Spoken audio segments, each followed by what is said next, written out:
Buenas noches desde aquí, desde México, y siendo hoy el día 25 de julio del año 2023, estamos muy cerca, estamos viviendo prácticamente el 8 de Av del año 5783 del calendario hebreo, y vamos a ver la parte número 5 de el curso que hemos llamado Kabbalah desde cero. Y pues vamos a empezar con el tema de la palabra.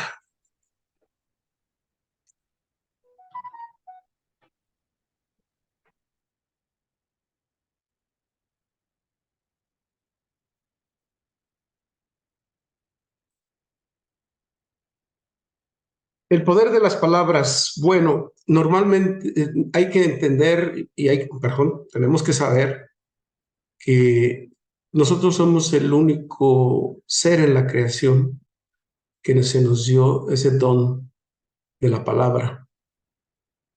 Pues no hay ningún otro ser en la creación que pueda emitir esta, esta característica, esta virtud, esta cualidad que es la palabra. Y la palabra proviene y contiene los elementos agua, fuego, aire y tierra, obviamente. Entonces tiene todos los elementos y que viene de los 5 órganos dentro de la boca. Por tanto, la palabra tiene un poder muy fuerte.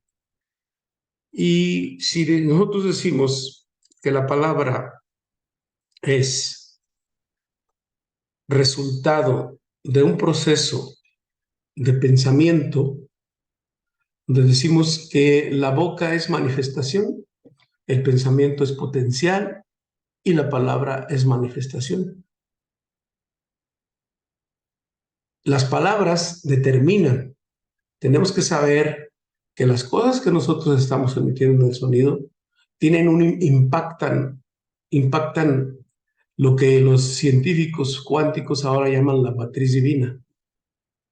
En la Kabbalah se conoce como un concepto llamado de la Shejinah. Digamos que impacta lo que es el entorno, vamos a decirlo en otras palabras también más sencillas, impacta el universo, impacta el cosmos.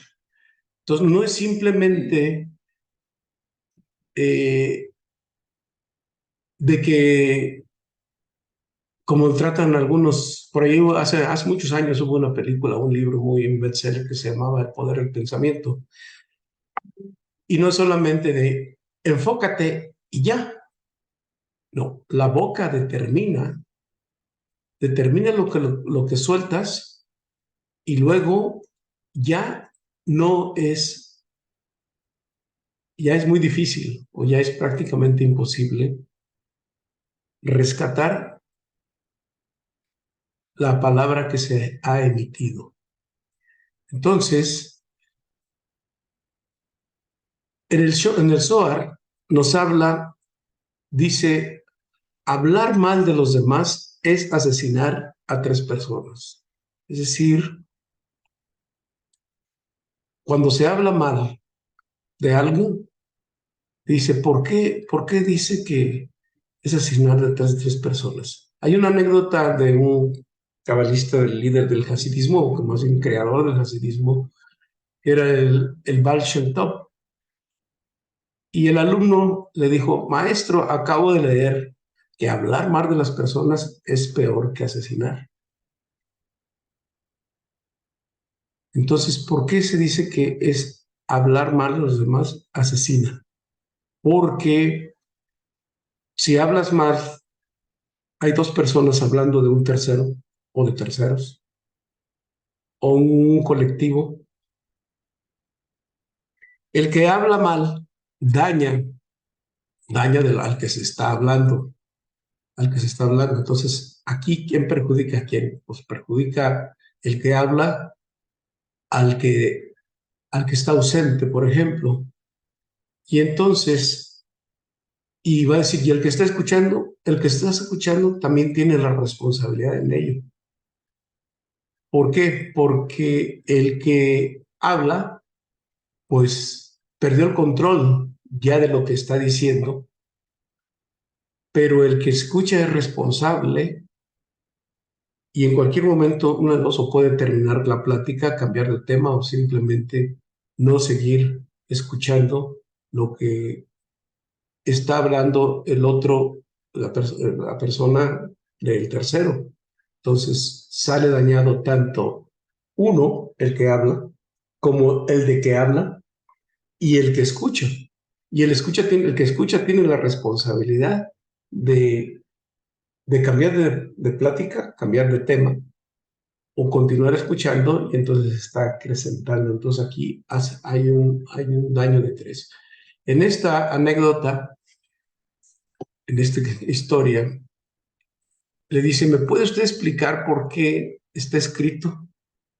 Y le dice, bueno, sígueme, ve por una almohada a tu casa, tráetela y sígueme. Una almohada de plumas, ¿está bien? Toma su almohada de plumas. Y se van a una montaña y en esa montaña le dice, ¿y esta almohada pues para qué? ¿Y cómo voy a entender yo esta lección? Le dice, bueno, tú me vas a seguir y haz lo que te diga. A ver, abre la almohada, rómpela.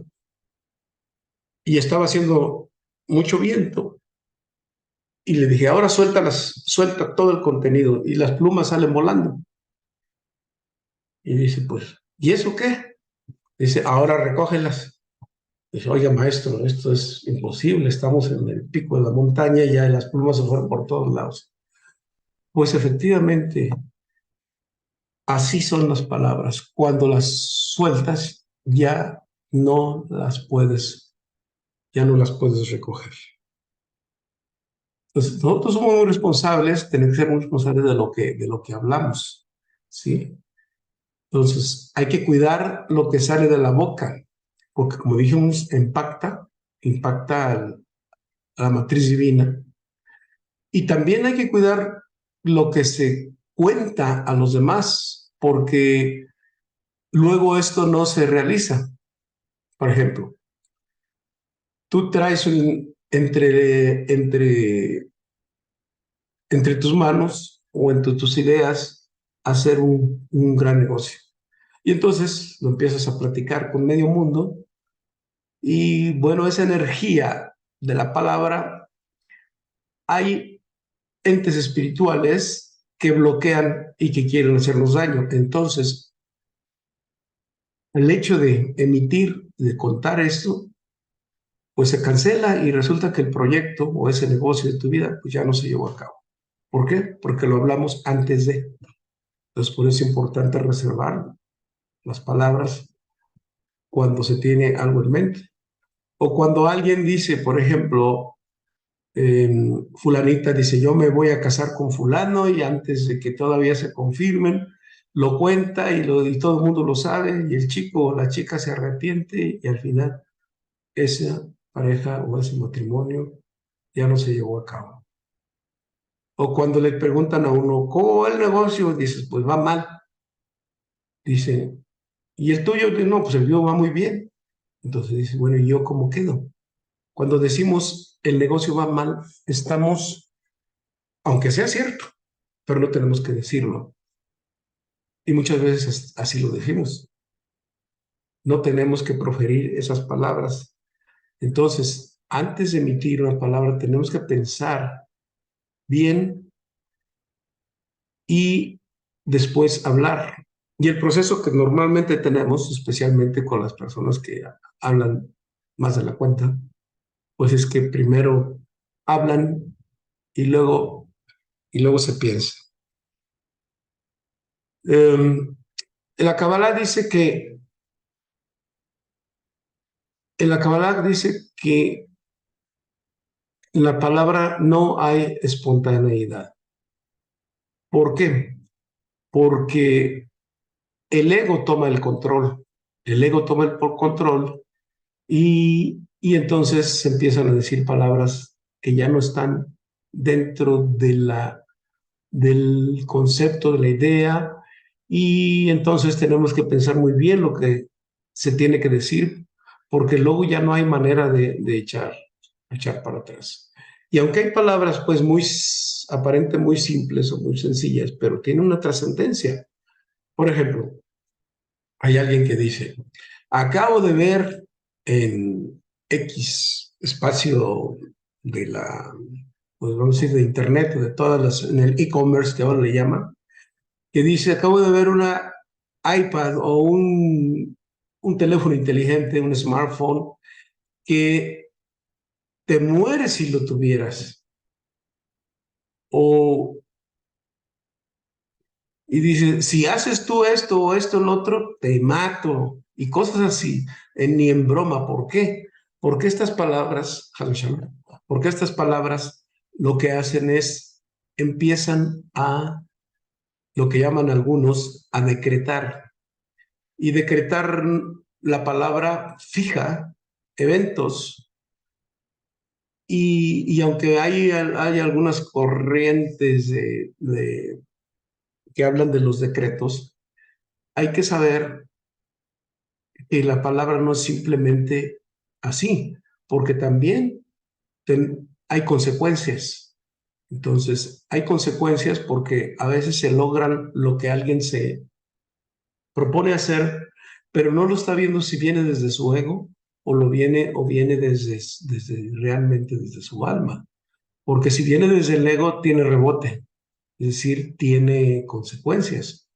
O a lo mejor estás deseando algo, como alguien dice, no, pues yo quiero tener ese auto y lo voy a tener, cueste lo que cueste, y de una manera u otra, o esa casa, o vete a saber con tantas cosas. Pero cuando no se hacen con una intención desde el alma, una intención donde, como vimos al principio de los cursos, si no se hace desde la intención divina para llevar nuestro trabajo espiritual aquí, pues el ego, el Satán lo capta y efectivamente te llega, pero te llega con una factura y con unos intereses altísimos, en otras espirituales, es decir, en otras palabras, llegan las cosas, pero no es lo que tú querías o tenemos rebotes que luego resultan más caros. Entonces, ¿por qué hacer esto? Entonces, como decimos, entonces hay que tener mucho cuidado con lo que se habla, con lo que se dice, y sobre todo también nunca hay que proferir palabras contra nosotros mismos. ¿Por qué?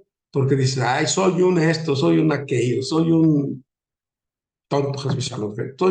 Y mira que, y cuando se dicen cosas contra uno mismo que no sirvo para nada, etcétera, etcétera, Jesús Shalom dice, es que estamos lanzando energía de muerte al cosmos que luego bloquean la vida y no llegan. Lo puede ser en las finanzas, en el trabajo, en el negocio. Y luego preguntamos por qué. Es que un poco de picardía a lo mejor pasa nada, pero en realidad ni en broma. ¿Por qué? Aquí hay que hacer un cambio positivo con, con las palabras.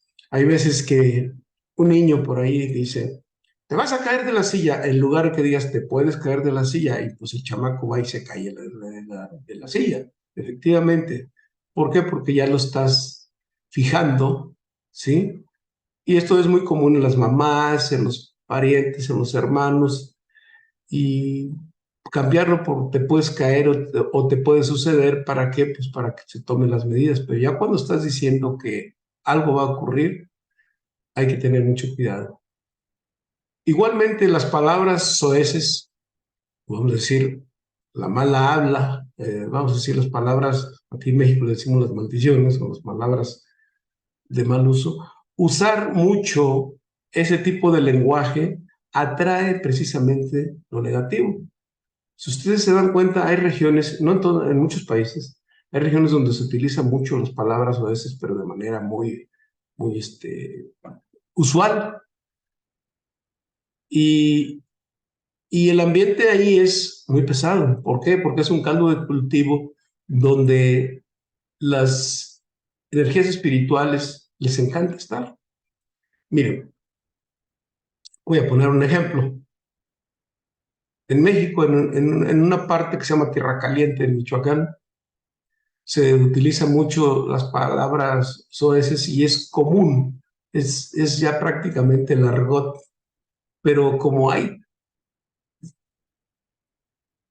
tanto ese ambiente tan pesado de palabras, pues resulta ser uno de los lugares más violentos del país. Y no solamente ahí, también lo podemos ver allá en Sinaloa, en algunas partes específicamente. Y lo que hace es que están creando un caldo de cultivo. Y usar ese tipo de lenguaje nos está trayendo esas energías negativas que no son favorables, obviamente, para nuestra vida. Eh, Sé que es muy folclórico y es muy común y a veces pues, no lo podemos ni controlar. Usar el lenguaje apropiado para traer cosas positivas a nuestra vida es lo que deberíamos hacer, porque la boca construye o destruye, porque está en el mundo de la acción. En la Cábala se conoce como Malhut o el reino del estudiador, que más adelante lo vamos a estudiar. Entonces, es verdaderamente muy importante saber que nuestra palabra debe uno cuidar lo que está no hablando. Y generalmente no tenemos esa, vamos a decir, esa educación, entre comillas, o esa manera de hacerlo. ¿Por qué? Pues porque tradicionalmente y por generaciones, pues así lo hemos adquirido. Pero es importante tener conciencia de ello ¿y qué pasa si ya de repente ya lo solté y ya no lo puedo, no lo puedo, ya no lo puedo recoger? Bueno, sí hay manera de hacerlo. Entonces, la Kabbalah nos da dos términos muy importantes para tratar de no emitir energía hacia los demás, ¿sí? Por ejemplo, aquí hay uno que se llama Bli Ain Hara y el otro Has Beshalom. Bueno, el Bli Ain Hara es cuando nosotros vamos, por ejemplo, a la casa de un amigo, de algún familiar y todo, y resulta que o está estrenando, tuvo una remodelación, o compró un auto nuevo, o alguien trae un vestido bonito, se arregló muy bien, los niños, etcétera, etcétera. Entonces, se dicen, qué bonita pintura hay en tu casa, qué bonitos arreglos, qué bonito vestido, qué bonita te arreglaste. En el fondo está la conciencia, yo también quisiera. Entonces hay una energía negativa que algunos le llaman el mal de ojo. Entonces, cuando decimos cosas buenas de los demás o bonitas, por hacerlo sentir al otro, decimos Bli Ain Hara. Bli Ain Hara quiere decir sin mala energía, sin mal de ojo. ¿Para qué? Para que no le afectemos a quien realmente lo estamos haciendo. Entonces, este pronunciamiento desactiva las fuerzas oscuras que andan buscando luz y ahí se alimentan. Inhiben el sistema energético y evita, pues vamos a decir, hoyos negros, entre comillas, circundantes y no detectan nada. Entonces, muy importante que si algo decimos bien de los demás, pues decir Ble Ainara. Aunque no deberíamos hablar mucho también de las personas. Bien, pero ¿qué pasa cuando decimos algo negativo? ¿Sí? A veces nos proferimos algo contra nosotros.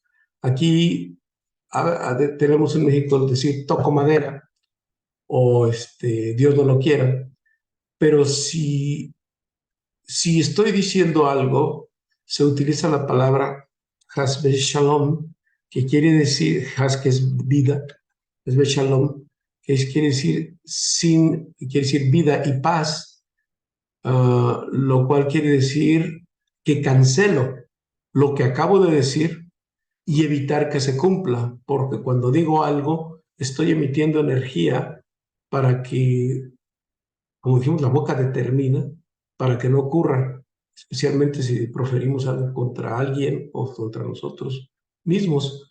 Entonces hay que buscar la forma consciente de decir las cosas de manera positiva, pero yo sé que a veces no se puede y a veces nos sale el inconsciente o conscientemente, y si esto se dice, pues antes de que se decrete se pone Hasbe Shalom, ¿sí? Entonces, cuando se ha pensado y no hablado, no hay problema, pero cuando ya se habló, sí es necesario. Entonces, a veces tenemos un sueño o una pesadilla muy fuerte y despertamos algo alarmado. Lo que primero que hacemos para cancelar ese sueño es decir, Hasbe Shalom, ¿sí? Entonces, hablar bien es lo correcto, pero hablar de los demás, especialmente los chismes y sobre todo la difamación o las noticias por ahí que muchas veces nos enfrascamos en los comentarios periodísticos o de lo que hay en medio, pues decimos no hay que embarcarse en ese tipo de cosas. Porque hablar por hablar, lo único que se logra es fragmenta y separa. El propósito es que todas las almas que andamos en este mundo deberíamos estar unidas, pero no. El hablar mal de los demás lo que hace es fragmenta y separa. Y ya como decían, bueno, y en las tertulias y en eso ya hablar de los demás, entonces ¿de qué vamos a hablar? Si, si poner a parir al prójimo y hablar de ellos es muy divertido. Pues sí, pero estás emitiendo una energía muy negativa hacia todos lados, hacia ti, hacia el que escucha y del que se habla. Entonces, pues, bueno, hay muchas cosas de las que se puede hablar. Lo único que se permite, entre comillas, hablar es para decir cosas constructivas. Entonces, hay preguntas, por ejemplo, aquí voy a poner los dos casos que te dicen, ¿cómo te va? O ¿cómo te está yendo? O ¿cómo te van tal cosas? A veces decimos, no, pues muy mal, o ya sabemos nosotros mexicanos cómo hablamos, de la fregada. Entonces, lo que estamos haciendo aquí, que estamos decretando para que el tema siga siendo malo, ¿sí? Entonces, si ya lo dijimos, hay que decir Hazbe Shalom. Pero hay que cambiar entonces a decir, estoy bien y voy a estar mejor. Y enseguida, aunque sea en voz baja, Blia Inara. ¿Qué quiere decir? Sin mal de ojo, ¿sí? Alguien, por ejemplo, tiene una decepción o está en una tragedia amorosa y le preguntan, ¿cómo te va? Y dice, ¿sabes qué? Ya estoy sumido en la crisis, ya no más, se acabó. Entonces decretamos cosas y ya no viene nadie después. Luego quieres volver a involucrarte en una relación, por ejemplo, amorosa, ya no viene. ¿Por qué? Porque ya dijiste, ya no más. Es decir, ya determinaste y lo bloqueaste. Se cerró la puerta. Entonces, proferir las palabras negativas para sí mismo no es bueno. Solo cosas positivas y decretar cosas buenas para nuestra vida y de los demás. Ser conscientes del poder de la palabra de la boca. Entonces, hay la palabra, la habla reactiva, entonces es decir, cosas negativas, algo salió mal, algo no está bien, etcétera, etcétera, y vamos de mal en peor, y pues un golpe no llega al otro, lo que veíamos de las leyes de Murphy la semana pasada, ¿no? Entonces, tenemos que buscar una habla proactiva, es decir, modificar las palabras, sí, estoy bien y voy a estar mucho mejor. Bli Ainar. Y aquí el equilibramos el cosmos. ¿Por qué decimos que equilibramos el cosmos? De esto vamos a hablar enseguida en la lectura que ustedes hicieron de Deuteronomio y de Barín. Entonces, ¿por qué se trata de equilibrar el cosmos? El cosmos hay que entender, nosotros tenemos como el universo, es un instrumento del Creador, es el grado Elohim. Por tanto, nosotros no le vamos a pedir nada al cosmos.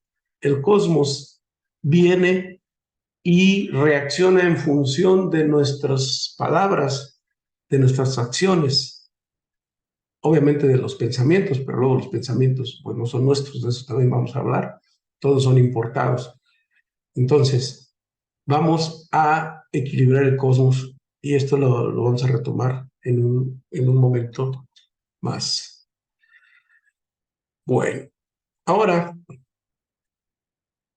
hay una parte que vamos a hablar acerca de un video que les pedí que lo revisaran, que habla ya de las herramientas cabalísticas. Y hablar del Zohar sería, dentro de la Cábala, vamos a decir, que la herramienta más poderosa con la que nosotros podemos contar, ¿sí?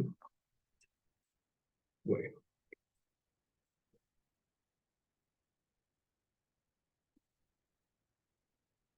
en este escrito están todos los secretos de la vida, lo que fue, lo que es, y alguien diría, ¿y lo que será? No, y lo que puede ser. ¿Por qué puede ser? Porque depende de nosotros, depende de la conciencia que nosotros evitamos. Entonces, todos los secretos de la vida, lo que fue, lo que es y lo que será. Siempre donde está el, la actividad humana. El autor del Zohar, es, como lo hemos dicho, aquí lo tenemos el pergamino del Zohar, los distintos pergaminos que luego se han venido ya aglutinando en distintos tomos, ya en la modernidad, y es pues lo que estamos estudiando para bien de nosotros. Fue escrito por Shimon Bar Yochai y fue alumno de Rabbi Akiva. Y este escrito le pidió Shimon Bar Yochai a sus alumnos que lo divulgaran, pero algo sucedió que no fue así y fue un motivo de disgusto de Shimon Bar Yochai. Y él fue alumno de Rabbi Akiva, que fue uno de los grandes cabalistas o maestros de la Torá, que fueron decretados la muerte tanto para uno, de Rabbi Akiva, y también para Shimon Bar Yochai. Esta historia pues ya la hemos platicado en otras ocasiones. Estamos viendo solamente las herramientas cabalísticas. Y pues nosotros sabemos que este rollo desapareció y fue más o menos en el año de 1278, en el siglo XIII, Moshe de León en España lo vuelve a encontrar y lo encuentra. ¿Por qué? Entonces, si nos damos cuenta, entre el siglo I y el siglo XII fue una época de oscurantismo para la humanidad. Entonces, todo esta etapa, pues no había el mérito de poder tener este conocimiento, este texto para para la humanidad. ¿Y qué pasa? Que toda esta sabiduría pasa de sabio en sabio, es decir, de cabalista en cabalista, de Mekubalim, hasta que llega la época de Larí, de Isaac Luria y, y Jaime Vital, que ellos son los que lo aglutinan. Y bueno, ahora lo tenemos en el siglo XX ya instituido y traducido del arameo al hebreo por primera vez en el año de 1922 en Israel, con el cabalista Rav Ashlag. Entonces, De esto ya hemos hablado en otra ocasión, pero lo vamos a seguir tomando cada vez que sea necesario. Entonces, el Zohar es el decodificador de la Torah. ¿Qué es el decodificador de la Torah? Que la Torah está escrita con historias aparentemente inverosímiles, algunas violentas, otras contradictorias, otras muy hermosas, pero las historias son códigos que, que hay que entender qué subyace detrás de este escrito literal del Zohar, y por eso el Zohar es el decodificador de la Torah. Entonces, tenemos que el ser humano, en el Zohar también, si ustedes vieron el documental o el video que se les puso, hay mucho mucho que ver en esto. También el Zohar no es interpretación. Va a decir, es la interpretación de la Torah. No es la interpretación de la Torah. Es la revelación, es revelación. ¿Por qué? Porque Shimon Bar Yochai tuvo visitas atemporales desde Elías Naví, el profeta Elías, que ahora lo que se conoce como Saltalfón, que estuvo también Hanoch, ahora conocido como Metatrón, estuvo Moshe Rabbeinu también, y todos ese conocimiento que como seres humanos era imposible saberlo. ¿Y por qué? Porque la Torá fue codificada después del evento del Becerro de Oro.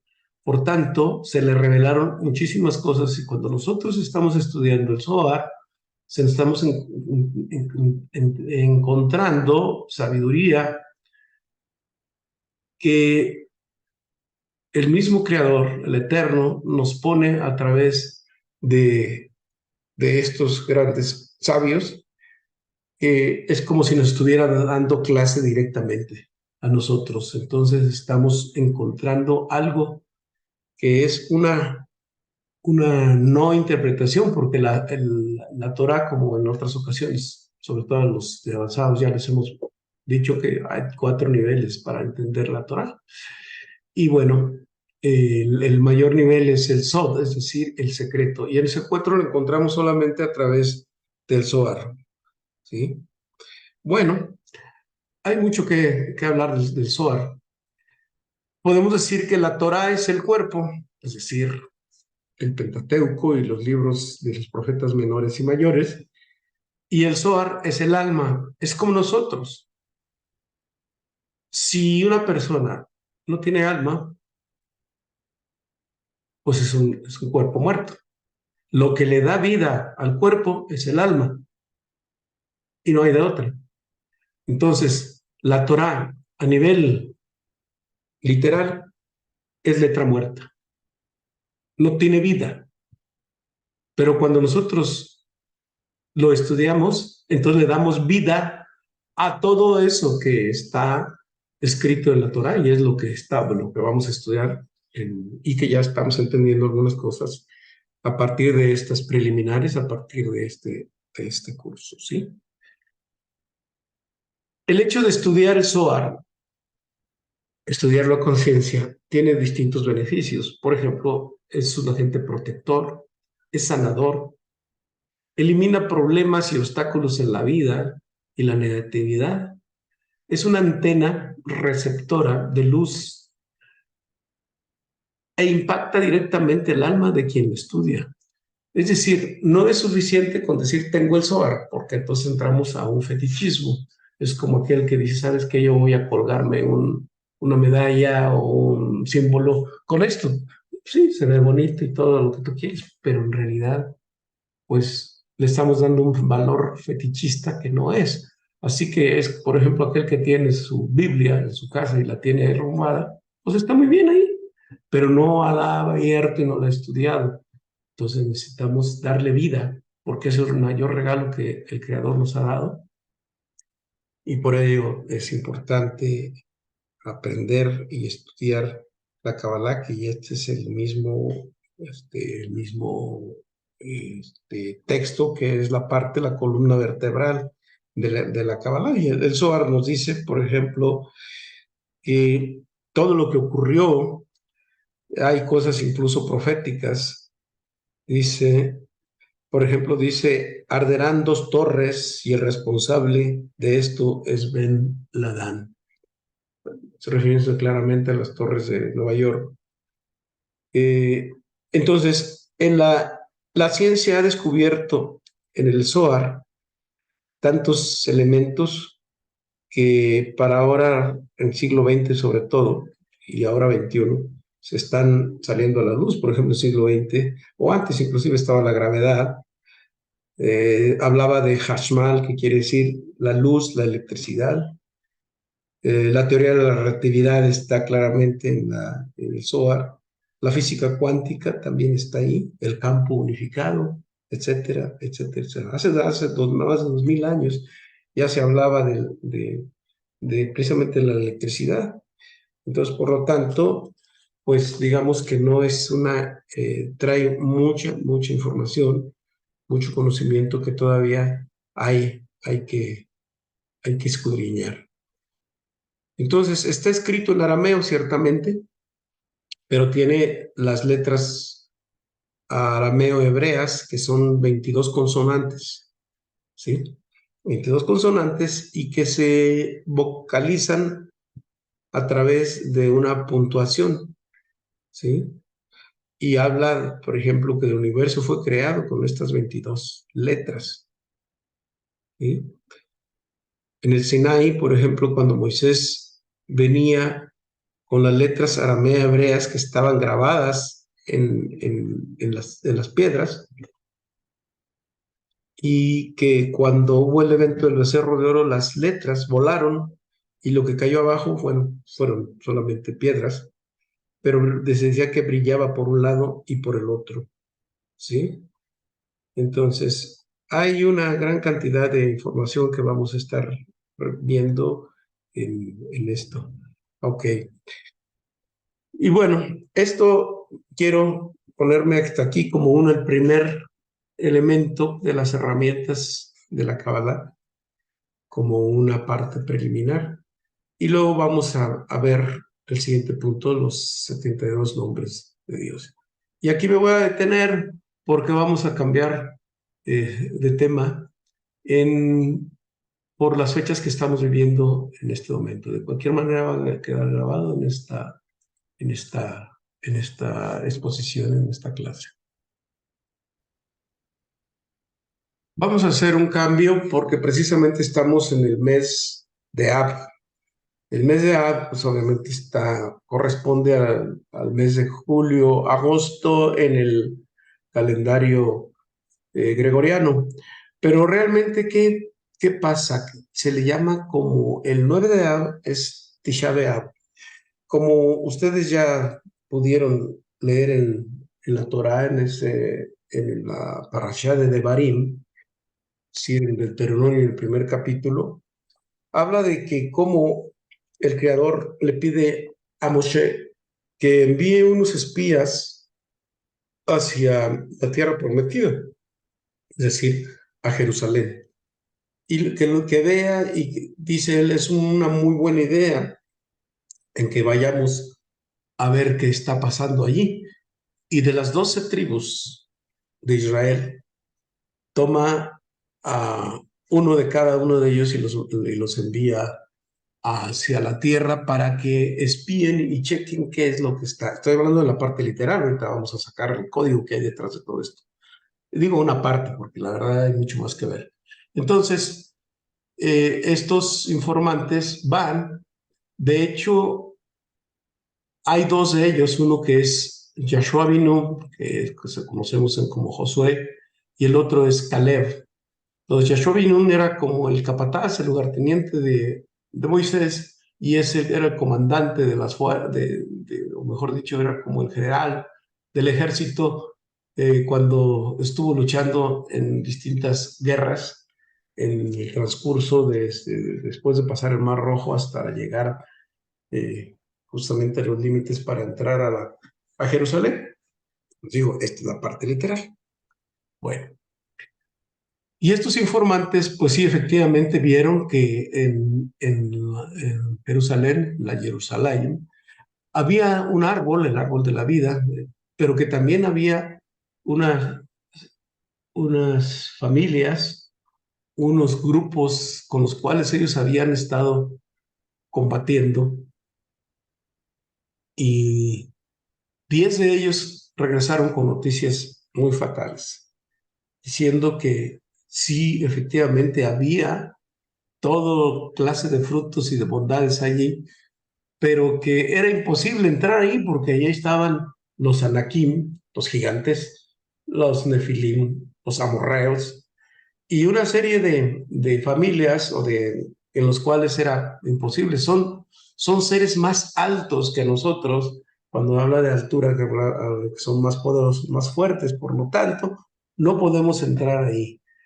Entonces, y solamente Caleb y Joshua llegaron y diciendo que era posible, pero fue tanta la mala noticia que llegaron ellos, que dice la Torah que fue un disgusto muy grande para el Creador, y que debido a ello se hizo un decreto para que vagaran una generación completa, los de la generación de 40 años, para que volvieran a vagar en el desierto, y que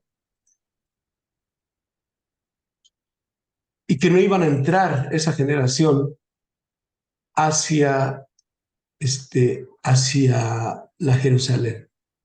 Estoy hablando de la parte narrativa que ustedes ya leyeron. Bueno, ¿qué hay detrás de esto?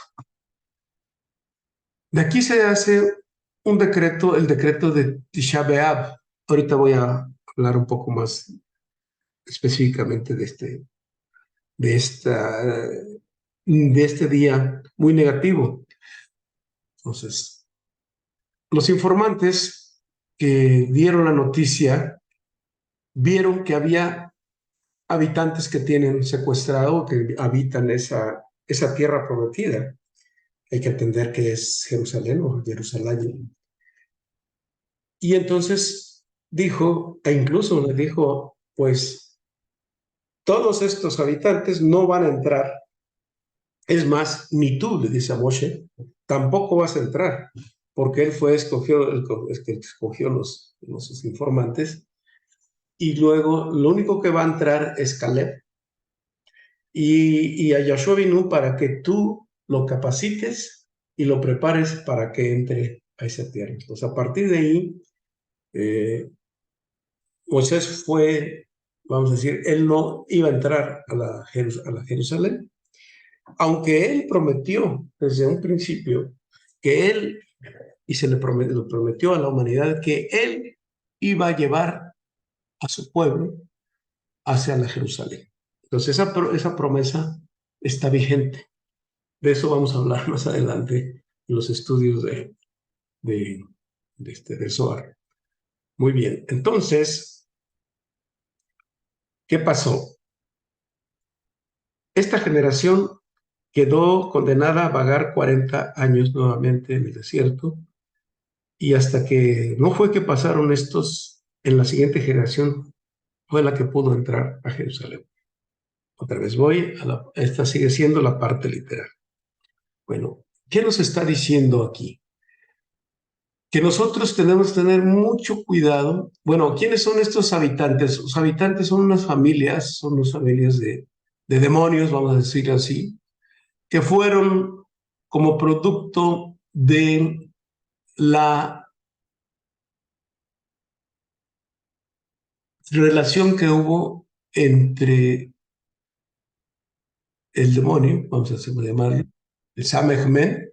Samehmen tuvo una relación con Javá, y estos habitantes son los que tienen secuestrado a esa parte. Pero también a entidades espirituales que son las que a nosotros nos hacen dudar cuando decimos, es que está muy difícil, es que esto es imposible, es que yo no creo que se pueda. Y cuando nosotros empezamos a anticipar cosas que ni siquiera han sucedido, como fue el caso de esta generación, que lloraron porque no iban a poder entrar a la Jerusalén porque era imposible, porque estaban seres más poderosos. Entonces fue disgusto del Creador y dijo que no entrarían. Entonces, cuando nosotros anticipamos cosas, decretamos, vimos hace rato, situaciones en las que estamos bloqueando, todavía no suceden las cosas y ya estamos diciendo que es muy difícil y que es imposible, en ese momento se bloquean las cosas. Hay un principio en la Kabbalah que dice que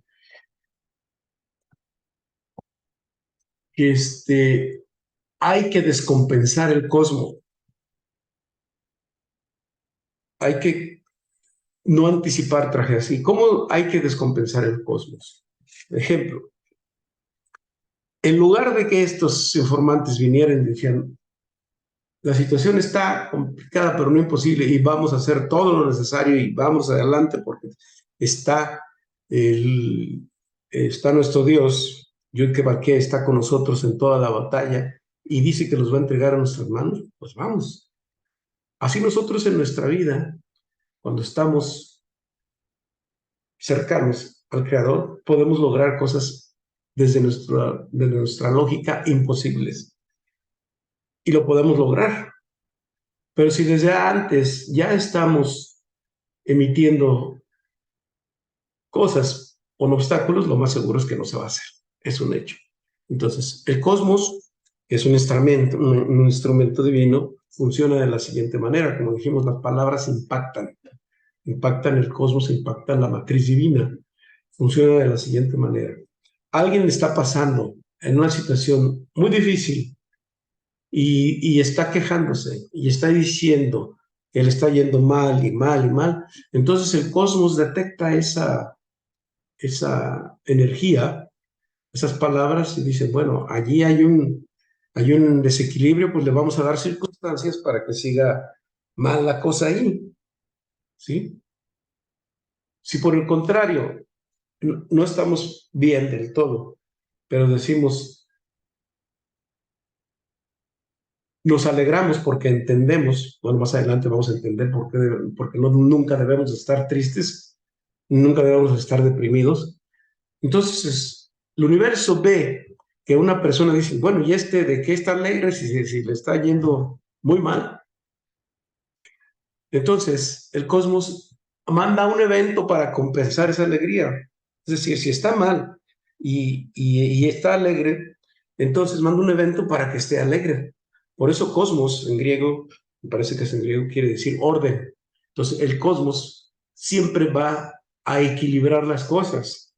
Entonces, el que está mal y se siente feliz, le vamos, o da alegría, aunque sea fingida, le vamos a mandar un evento que compense esa alegría. Y entonces empieza a dejar de estar mal. Pero alguien está muy bien y empieza a quejarse de todo, pues le empiezan a llegar eventos para que le vaya mal. Sí. Y ese es ese disgusto, porque Dios no se enoja, manda a Elohim, que es el universo, y dice, bueno, entonces ustedes están emitiendo una energía de que no se puede, de que no se va a poder, bueno, pues tu generación no es posible que entre y por tanto, pues te quedas a seguir vagando en el desierto. Pero tus hijos que vienen con otra conciencia, con otra manera de pensar, con otra actitud, ellos sí van a entrar, ¿sí? Luego vamos a hablar qué significa la Jerusalén, qué significa que emana leche, miel y todo eso son códigos, ¿sí? Entonces, se crea este día que se llama Tisha B'Av, que es el 9 de Ab, e incluso Zacarías, en el libro de Zacarías están instituidos los ayunos que se deben hacer, que habla de varios ayunos, y uno de ellos es el ayuno del 9 de Ab. ¿Por qué es un ayuno el 9 de Ab? En este día se decretó que el Satán tiene el poder de hacer lo que quiera con el ser humano. Entonces, si es el día más negativo de todo el año, nosotros lo podemos convertir en positivo. ¿Y cómo lo vamos a hacer? A ver, vamos a ver algunas referencias de qué sucedió. Por ejemplo, el 9 de Ab se dice que Moshe destruyó las tablas antes. En el 9 de Ab ocurrieron muchas cosas, pero por unas de ellas, por ejemplo, hubo eventos calamitosos. 500 años antes de la era común, hubo la destrucción del primer templo. ¿Sí? ¿Por qué? Pues porque las personas, gente de Israel que estaba en el templo,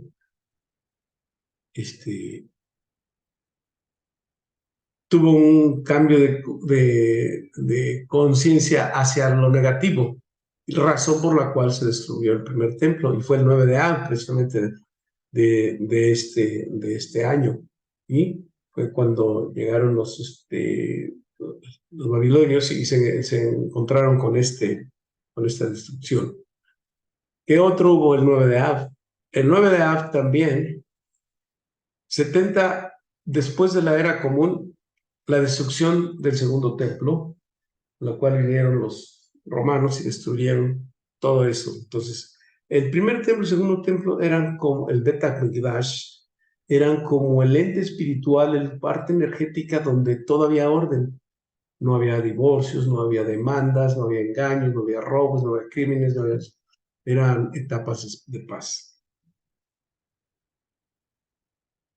¿Qué más sucedió el 9 de Av? El año 1096 el Papa Urbano inicia las cruzadas. El 9 de Av también, en 1290, en Inglaterra, se decreta la expulsión de los judíos sefardíes. Y en el año de 1492, España también los expulsa por los reyes católicos. Ahora, aquí hay una anécdota, bueno, hay un entre paréntesis. Cuando Cristóbal Colón iba a salir hacia descubrir el Nuevo Mundo, tenía que salir precisamente el 9 de Av. Y él, conocedor de todo, de esto que estamos nosotros aprendiendo, él decidió posponer su salida y no salió precisamente el 9 de Av. Salió una fecha diferente que ahorita vamos a ver cuál es. ¿Sí? Entonces, estos son solamente algunas referencias por qué hay cosas negativas que ocurren precisamente el 9 de Av. En 1914, Alemania declara la Primera Guerra Mundial en el 9 de Av. También tenemos Himmler en 1940 aprueba el plan de genocidio para el holocausto de la Segunda Guerra Mundial, también el 9 de Av. Y así podemos decir que el 9 de Av es el día del Satán y que dura 24 horas. Es decir, cuando empieza el 9 de Av es hoy estamos a 8 de Av, es decir, mañana es 8 de Av, pero como ya hoy en la noche ya inició el día de 8 de Av, quiere decir que mañana miércoles empezaría en la noche el 9 de Av. Muy bien. Ahora también dicen que este día, por ser tan negativo, es una oportunidad también para encontrar una redención y para conectarse con la conciencia del Mashiach, la conciencia mesiánica, y que es el tiempo de la revelación del Mesías en un día como estos, 9 de Av, revelación. Ahora, muy bien. ¿Cuál es el origen de la maldición? Bueno, pues ya lo vimos, de los informantes enviados a Jerusalén. Se recomienda en este día leer un manuscrito que se llama el Libro de las Lamentaciones. No se recomienda leer la Torá, porque la Torá te da alegría. Bien, entonces, ¿en qué consiste el ayuno? El ayuno dura 26 horas. Empieza el día de mañana, en la tarde-noche, cuando aparece la primera estrella, y, y termina pasado mañana, en la noche. ¿Con qué finalidad? Ya dijimos nosotros que el cuerpo es receptor y hay que entender que también el Satán utiliza todas las fuerzas o todas las necesidades corporales para manipularlos. Y como, aunque son bendiciones en el cuidado del cuerpo, ese día los puede utilizar. Entonces, nosotros no le vamos a dar energía al Satán ese día que es justo su día, porque lo vamos a hacer de la siguiente manera.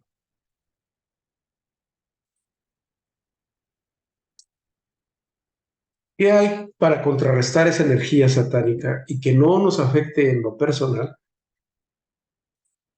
Bueno, tenemos que resistir nuestros deseos gratificantes del cuerpo por 26 horas con 5 restricciones básicas. La primera de ellas es ayuno de comida, es decir, no comemos nada, absolutamente nada. Tampoco agua o bebidas. Tampoco 3, baño o perfumes. 4, nos abstenemos de relaciones íntimas. Y 5, de vestir cuero, es decir, el calzado, los cinturones, carteras, todo eso. ¿Por qué? Porque estamos diciéndole al cuerpo, ok, yo te necesito, te voy a cuidar, pero hoy en especial no me vas a dominar con tus necesidades porque está cargada de energía negativa. Esa energía negativa tiene que ver también con lo que le sucedió a Jacob cuando tuvo la lucha con el ángel de la muerte antes de ser llamado de Jacob a Israel. Y al final de la lucha, que le pide el ángel de la muerte que lo suelte porque ya va a amanecer, pues dice, no te voy a soltar hasta que me digas tu nombre. Y bueno, ya que lo suelta, no lo suelta de manera gratuita. Lo hiere en el muslo, que es el nervio ciático. ¿Sí? El nervio ciático. Por eso las leyes de la comida de kosher no se, no se recomienda comer lo que es el nervio que le llaman, sobre todo de la res, por ejemplo, los caldos los caldos de res o en le llaman allá en Centroamérica mondongo, ¿no? Aquí le decimos menudo o pancita. El nervio no se debe comer. Bueno, pero volviendo a nuestro, se hace el ayuno con estas 5 restricciones. Cada uno representa una situación, pero en esta ocasión no se hace solamente en Yom Kippur, que es otra fecha también de ayuno. Bien, como dijimos, se lee la Megilá, que es el libro de Lamentaciones, y hacemos nuestras actividades normales sin esfuerzo mayor y sin reaccionar, con la conciencia de la energía que vamos a vencer. En esta fecha, como dijo, se despierta la conciencia mesiánica dentro de cada uno de nosotros. Ahora bien, vamos a decir, bueno, yo a lo mejor por mi situación personal y por prescripción médica no puedo hacer este ayuno. No lo hagas. ¿Por qué? Porque no se trata de que te afectes, ¿sí?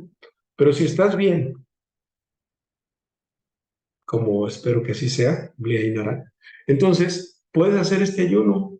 Este ayuno, si tú, claro, aquí no es fuerza a nadie, siempre aquí no hay, en la espiritualidad no hay coerción, simplemente es tomar conciencia de ello, y si puedes hacer este ayuno, excelente. Y bueno, pues vamos a decir, no nos vamos a conectar con la energía negativa, ni le vamos a dar de comer, entre comillas, al Satán. Y pues nosotros además de que el ayuno, como sabes, te sirve mucho hasta para limpiar el hígado, entre otras cosas, se desintoxica el cuerpo. Y claro, al final se rompe el ayuno en la noche ya con un vasito de agua leve, y ya después puedes hacer tu comida normal. Se recomienda que antes de iniciar el ayuno, en la tarde, comas de manera abundante para que tengas la manera de resistir, y también tomar mucha agua. Pero una vez que ya llegue 7:45 o algo así, 8 de la noche, ya que esté la primera estrella, pues entonces se inicia el ayuno. No pasa nada. Lo hemos hecho ya muchas veces y realmente es muy, muy, muy padre lograr esta pequeña hazaña. Así que, pues está a consideración de que lo guste hacer, solamente estamos dando unos puntos a considerar si es que se va a hacer el ayuno. Ahora, si nosotros hablamos de los meses del año, pues estamos hablando de varios, que esto lo vamos a ver en el primer nivel, pero digamos el mes de Ab es un mes atípico.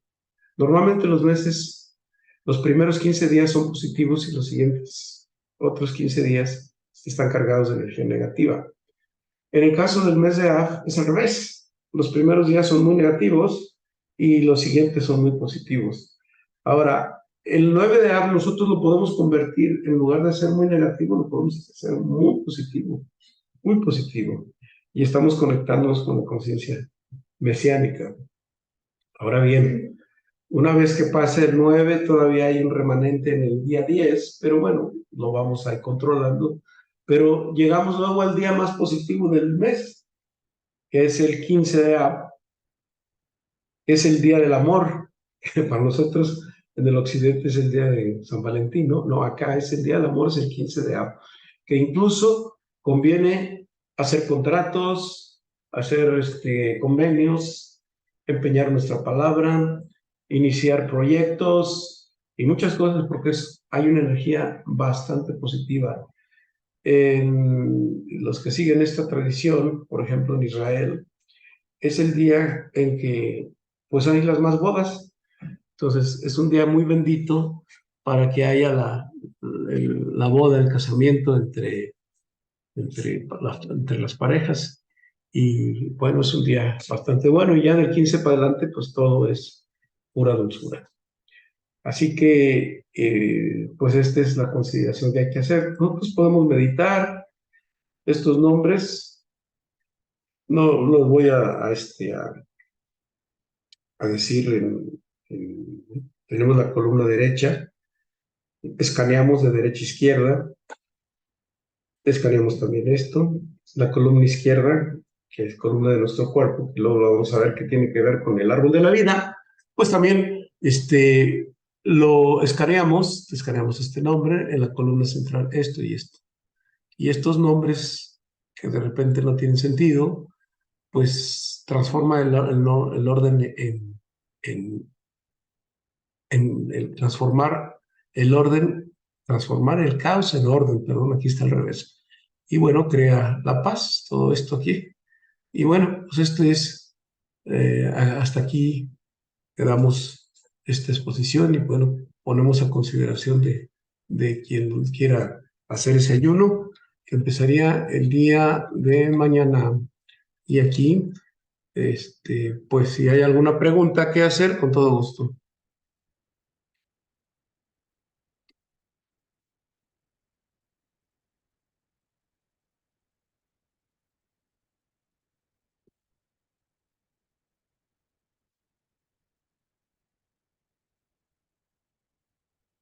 Bueno, maestro, no Sí, es tanto una pregunta, ajá. sino que me he quedado sorprendida estoy aquí conectada con el computador de la cantidad de eventos que han pasado, como usted dice, el 9 de abril, y me ha sorprendido mucho. Pues sí, precisamente lo que queremos es que salgamos de la ignorancia y que nos conectemos con la sabiduría que nos está dando en la Torá, porque la Torá es el regalo más grande que el Creador nos ha dado, pero hay que entenderlo. Y esto pues obviamente está codificado y lo que estamos tratando es entender para poder conectarnos con nuestro verdadero ser, con el alma y con el alma del alma y lograr a lo que venimos a corregir nuestra alma, nuestro tikkun. ¿Ya?